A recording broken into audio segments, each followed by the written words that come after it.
اعوذ بالله من الشیطان الرجیم بسم الله الرحمن الرحیم. ګرانو دوستانو ملګرو السلام علیکم ورحمت الله وبرکاتو. الله جل جلاله ودې وکړي چې ټول روغ جوړ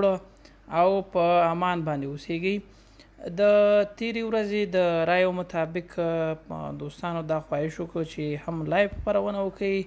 او ورسره خوا کې د غواګانو په رحم کې د زخم په اړه باندې معلومات هم شریک کړي.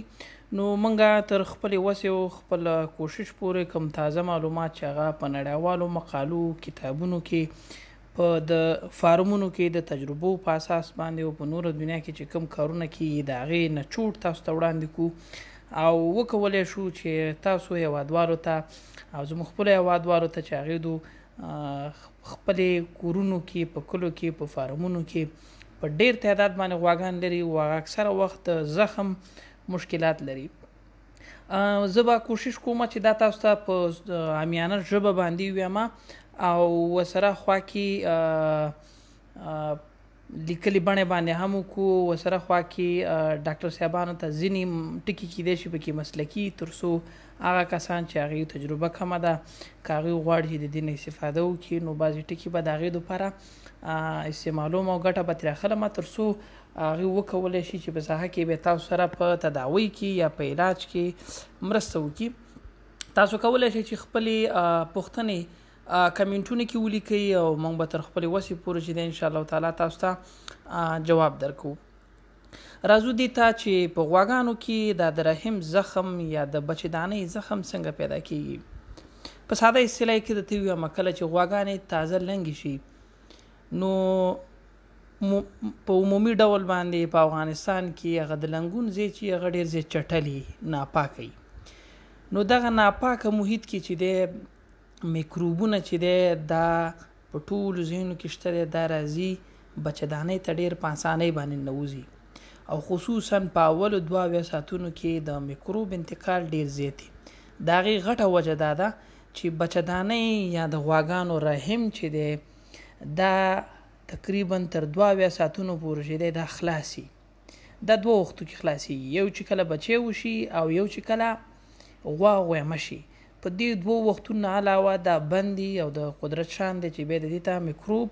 یا کوم جراثیم چې دی دا نشي ننوتلی. نو چې کله غوا تازه لنګه شي او د هغې زیات چټلي نو دغه ميکروب چې دی دا څه کوي دا حرکت کوي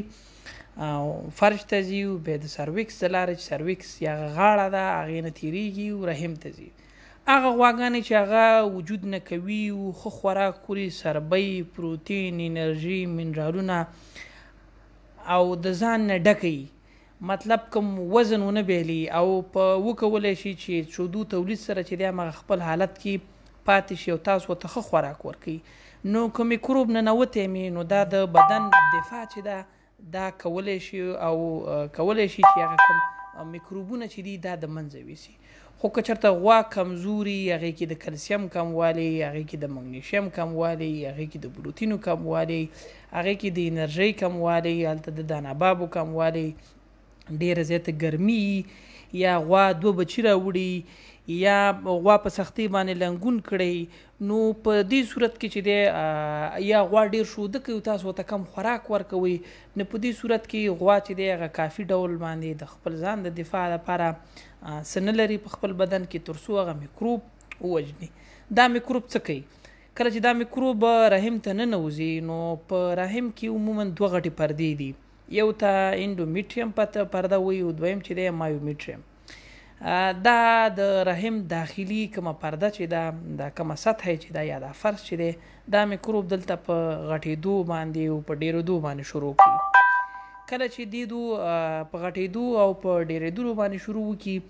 نو اکثره غواګانې چې هغه ښیي نو د هغې بیا کولی شي چې خپل دفاعي حجرات ورپسې راولېږي او دغه ميکروبونه چې دی دا دلته د منځه یوسي. خو که غوا چې ته ضعیفه وي شوده ډېر کوي تاسو ته خوراک کم ورکوئ نو همدغه کمزوری ميکروب چې دی دا کولی شي چې څه وکړي خپل تعداد دلته ډېر کړي ځکه د ده پسې کم دفاعي حجرات د بدن چې دي هغه ورپسې نه رارسېږي. څه شی کېږي که غوا چې ته کمزوري نو په اول ځل باندې غوا غویمه کېږي او د غویمه کېدو سره خوا کې د غویمه کېدلو سره خوا کې غوا افرازات خپل شروع کوي او تاسو ګورئ چې د غوا اکثره وخت کم افرازات چې د غوا نه ځي یا کم اوبه د غوا نه ځي په عادي حالت کې د غوا اوبه چې دا تک سپین بې رنګه دي، یعنې د اوبو غوندې رنګ لري. که په ځمکه واچول شي د ځمکې رنګ نیسي، که په سور رنګ واچول شي د سور رنګ نیسي، یعنې شیشې غوندې دغه لري، خاصیت لري، خپل رنګ نه لري. دا نو کله چې غوا کې به میکروبي نو د دې رنګ چې دی سپینوالی پیدا کوي، څه ناڅه ټاکي پکې پیدا کیږي، وینه پکې پیدا کیږي، رنګ یې خړ شي. اکثره وخت داسې چې غوا کله سملي نو ساس کې رواني، دا عموما د غویموالي وخت کې رواني. خو کله که تاسو چېرته دې ته متوجه نه شئ او داسې فکر وکړئ چې یاره مثال درکړمه پروا نه کوي او ډاکټر راوړي او دې ته القا وکړي، نو په حقیقت کې د دغې ډاکټر چې کومه القا کوي نو د دغې القا سره چې دی نور میکروبونه هم داخل ته ننوځي او کله چې داخل ته ننوتل نو دا کومه بچهدانۍ چې ده د غویمه کېدو نه وروسته بندېږي. کله چې بنده شوله نو دلته نور میکروبونه هم ورغلل، پخواني ملته پراته وو، د دې نفوس نور هم رس په ورځ ډېرېږي او بالاخره یو حد ته رسېږي د دې میکروبونو اندازه چې دا په داخل کې اوبه تولید کړي، هغې ته موږ پس ویو یا هغه پاتې شونکي مواد چې هغې کې پروتین هم دي او خراب مواد هم دي او حجرې هم دي، په دې تولید باندې شروع کړي. تاسو 3 میاشتې 4 میاشتې انتظار کوئ چې یاره غوا مې بلار به شوې ده، ډاکټر راوړی، 2 میاشتې بعد ګوره اکثره لاس منډي ډاکټر صاحب ګوري چې غوا په رحم کې پړسوب شته، تاسو ته وایي چې یاره غوا داسې امکان دی ولري چې بلار به ده. 2 میاشتې بعد یې بیا راغواړئ، بیا درته وایي چې یاره دا غوا بلار به نه وه، په دې کې چې شو زخم و. اکثره وخت زخمونه چې دي دا ډېر زیات په کلاره نمو کوي، په کلاره باندې غټېږي. نو په اولو 2 میاشتو کې ډاکټر صاحبان په اسانۍ باندې د دې تشخیص په ځینو ځایونو کې نه کېږي او د دې تشخیص د حمل سره چې یاره دا بچی دی که دا میکروبي اوبه دي نو دا په الټراساونډ باندې کېږي او په 2 میاشتو نه اخوا چې دی به هماغه ډاکټر چې په یاد ولري چې کله تاسو کوم ډاکټر د وچې او بلار به د معلومولو دپاره راوړئ، مخکې چې کوم ډاکټر راوړی او هماغه ډاکټر بیا راوړی یا حد اقل تاریخ ځان سره ولیکئ تر څو موجوده ډاکټر صاحب وګوري چې یاره دا بچهدانۍ کې غټوالی راغلی دی که نه دی راغلی، ځکه زخم چې دی دا په اسانۍ باندې نه غټېږي او بچی ډېر زر غټېږي. نو کم پړسوب چې د بچي هغه ډېره زر نمو کوي، میاشت کې هغه بدلیږي، 4مه میاشت کې چې دی رحم ګېډې ته کېوځي، مګم زخم چې دی دا په ډېره اسانۍ باندې نه غټېږي او دې کې اوبه بیا ډاکټر صاحبان په دې مسایلو باندې پوهېږي چې بیا هغې رحم نسبتا هغه نرم وي، هغې کې کټیلیډونز نه وي یا هغه د هغې د ممبران یا د پردې چې دي دا نه دی کېږي، هغه مسلکي مسایل دي. خو راځم د ده نه چې بیا څه کېږي سره خوا کې ځینې غواګانې چې دی که تاسو ته خوراک او انرژي ورته ورکوي نو څه کېږي د ده دوباره په غویمتوب باندې راځي او د هغې رحم چې خلاص شي نو تاسو ګورئ چې یو ځل د غواګانو نه په ډېره غټه پیمانه باندې چې دی څه راځي افرازات راځي. نو چې په هغه وخت کې بیا دا په سترګو هم لیدل کېږي چې په هغې کینې مې اوبه هم چټلي او داسې حد ته راورسېږي چې هغه په سترګو باندې ښکاري چې یاره په دې غوا کې څه شی دی زخم دی او دا د ده نه مخکې په تاسو په دې باندې پوه شئ چې دلته یو اوږده پروسه چې دا تیره شوې ده. نو کله کله غواګانې داسې هم کېږي چې مثال درکړمه غوا وار راوړي کمزوري ضعیفه وي، مثلا بعضې غواګانې داسې هم شته چې د لنګون په 10مه ورځ باندې غویمه کېږي، پټ غویمتوب وي، اواز غږ نه کوي، تاسو پرې نه پوهېږي چې دا غوا غویمه شوې د معمولي چیرې ځي رمه ته ځي یا افرازات ته ځي. نو دې وخت کې څه کېږي میکروبونه داخل د رحم ته ننوځي او کله چې رحم ته ننوتل نو دې ولته نمو کوي. غوا 4 میاشتې یا 5 میاشتې یا 6 میاشتې په لنګون باندې تېرېږي او تاسو انتظار وباسئ چې غوا به مې نن وار راوړي، غوا به مې سبا وار راوړي، خو غوا وار نه راوړي او څه شوي غوا دننه رحم چې دی کې اوبه جمع شوي او هغه د دې قابلیت نه لري چې څه وکړي غوا په غویمتوب باندې راشي. نو بعد د 4 میاشتو یا 5 میاشتو چې دی ډاکټر راځي چې کوي درته ګوري چې یاره دې کې خو اوبه دي یا تاسو په خپله ګورئ چې کله غوا 15 میاشتې بعد یا 6 میاشتې بعد وار راوړي نو هغې کې ګورئ چې د هغې په سترګو باندې لیدل کېږي چې یاره د ده افرازات یا د کومې اوبه چې تري د غوا نه دا ډېرې زیاتې چټرې دي. د علاج باره کې هم څه ان شاء الله تعالی دې باندې بحث کوو. دا حالتونه دي چې تاسو په باید پوه شئ څنګه کولی دې نه مخنیوی وکړو. او ځینې وختونه داسې هم کېږي چې مثلا یو ډاکټر راځي غوا روغه جوړوي او هغه رحم زخمي کي، یا مثلا تاسو هغې نه میکروب ننوځي داخل دغه ته غوا ته ننوځي. یا ځینې وختونو کې داسې هم کېږي چې تاسو یو غوی یو کلي کې ولاړ او هغه په 10 غواګانو باندې ختلی، تاسو یې هم راوړئ په خپله غوا باندې وخېژوي، نو د هغې نورو میکروبونه دې ته انتقال کي. دغه هم پکې دي چې د غټ فکتور دی. خو د ټول نه اساسي خبره دا ده چې تاسو باید غوا قوي وساتئ، ښه خوراک ورته ورکوئ، ناپاکه ځیکې باید نه وي، د پاک الکا نه د ښه الکا نه او هغه الکا چې هغه ضعیفه وي د هغې نه استفاده ونه کوي، ځکه هغې سره میکروب انتقالیږي. نو زمونږ خبره دې ځای کې وه چې کله یو غوا ته کله دا میکروب جمع شي د په دې رحم کې، نو غوا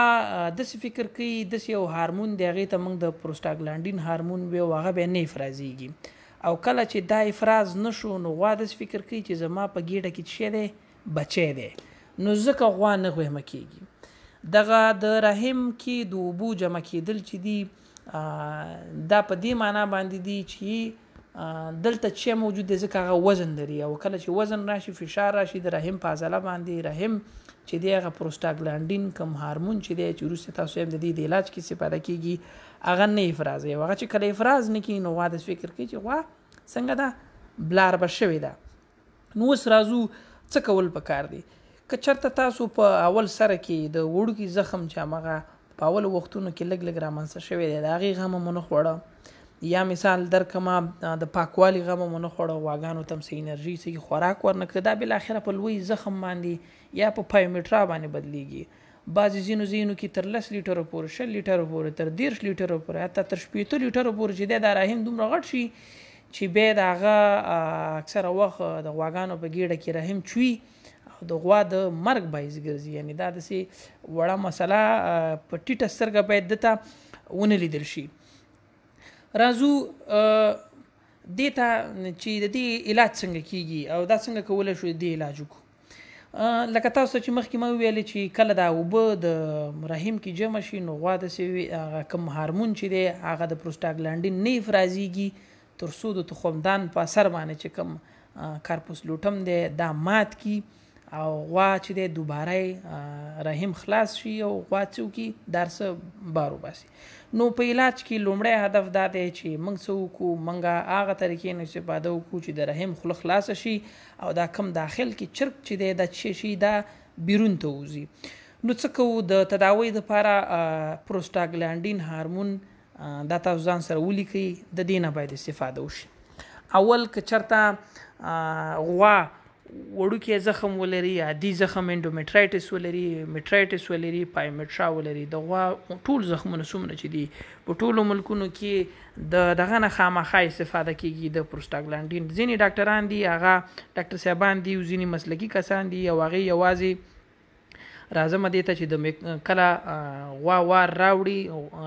د غوا د خاطره چې دا وبخي چې په ساده کما دا چرګ بار وباسو نو موږ ته دا په کار دی چې موږ د رحم دروازه خلاصه کوو یا خولې خلاصه کوو، سروکس یې خلاص کوو.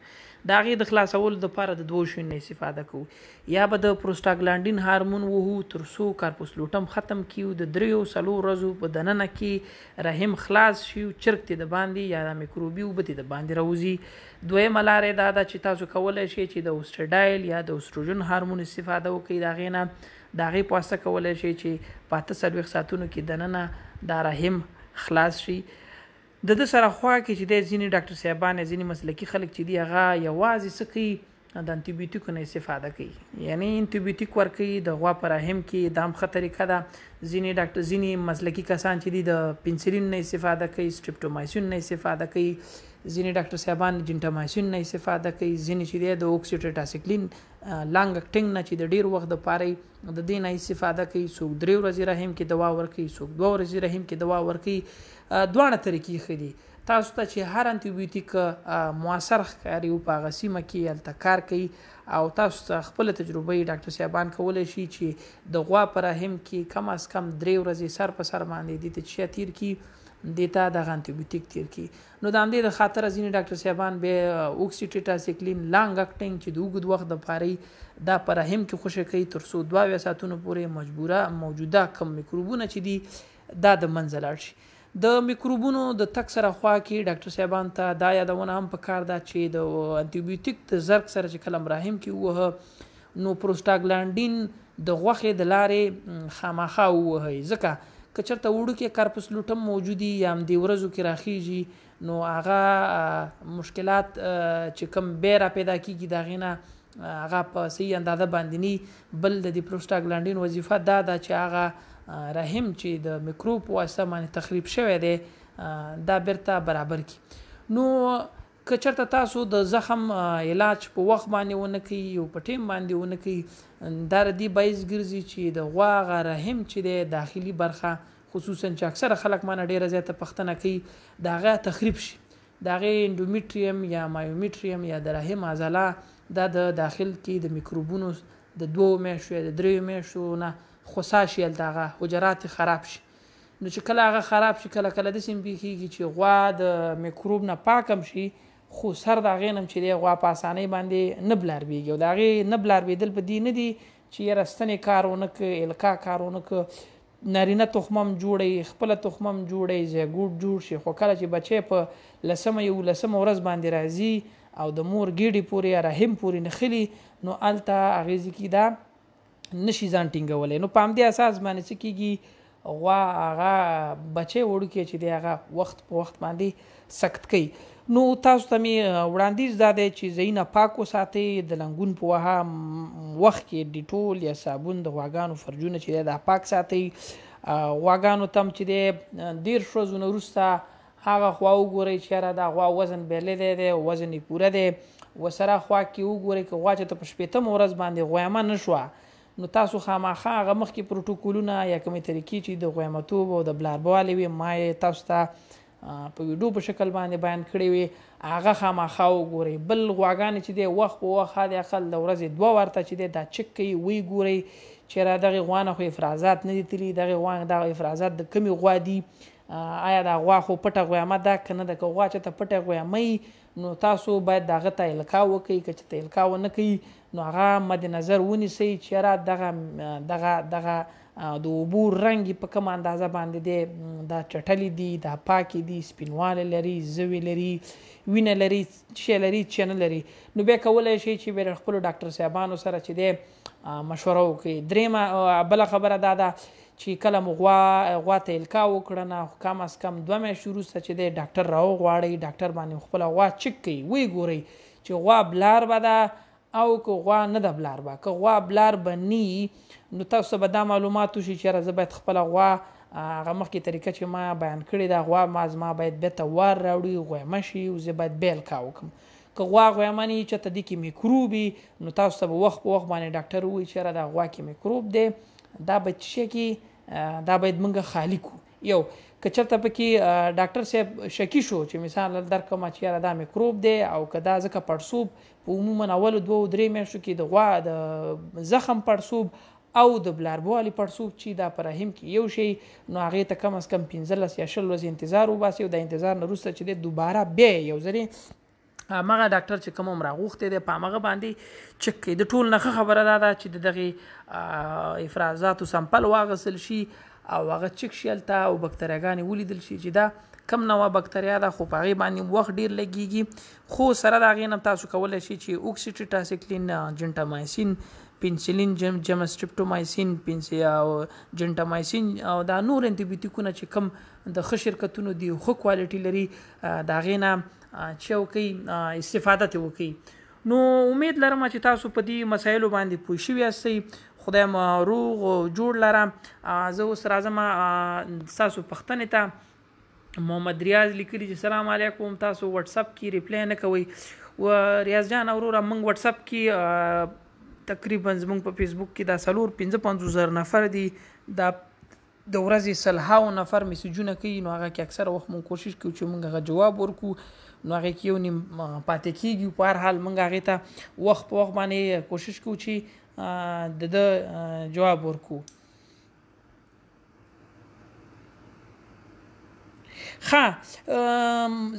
هدایت خان ظاهر لیکلی دي چې ما د میکروب ستنې هم ورکړې مصنوعي القام هم وکړه مګر دویم ځل یې مس کېږي ډاکټر هم منظم راځي څه نه وایي غواګانې مې وایي فرانسوي دي داسې دي ګرانه چې ما تاسو ته مخکې ویلې چې کله د غواګانو هغه رحم کې میکروب تخریبي کی خرابي کی مثال درکړم 2 میاشتې یا 1 نیمه میاشت هملته میکروب پروتي نو هغه رحم چې دی اصلا دا بچی چې کله د مور تخمه او د پلار تخمې نه کله بچی جوړ شي او دا د 10 12 ورځو وي دا چې کله به د رحم پورې نخلي نو هغه رحم کې دومره طاقت نه وي چې دا بچی ځان پورې ټینګ کړي نو هغه هماغه چې غواګانې په 40مه ورځ باندې په 15مه ورځ باندې حتی ځینې وخت کې په 40مه ورځ باندې څه کېږي بیرته غویمه کیږي نو تاسو څخه خبره ده چې تاسو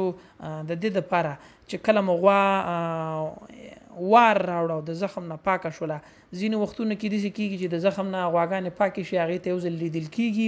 بیا ورته القا کېږي خو که چېرته تاسو په دې باندې مطمئن یاستئ او ډاکټر صاحب تاسو وګوري چې غوا زخم خلاص شوی دی ختم شوی دی کولی شي القا وکړي د القا سره خوا کې چې دی ضروري دا ده چې تاسو باید د جینارچ هارمون چې دی دا 8 ساعته د غویمتوب د القا نه مخکې چې دی تاسو ولګو یعنې که سهار غوا وار راوړه سهار 6 بجې او غواړئ چې مثال درکړم ماښام 6 بجې دا دغه کې القا کوي نو کم از کم 8 بجې شاوخوا اتونه اخوا 10 بجې 11 بجې په دغه وخت کې تاسو بچو کې د جینارچ هارمون خامخا تطبیق کی ترسو غوا چې دغه هارموني بیلانس برابر شي د سره خوا کې تغذيه خکې منرالونه ورته ورکي ملټي وټامین ورته ورکي او کوشش وکړي چې غواګانو په ملا باندې چې کله اکثر غواګانې غویمه شي ځین خلک په ملا باندې خټه اچي خټه پی تپی یا ځینې خلک راځي هغه د غواګانو فرچ سوځي دغه باندې سوځي وایي دی کې دا زخم موږ په دغه باندې ورکو ګوجران دي بعد خلک هغه یو دا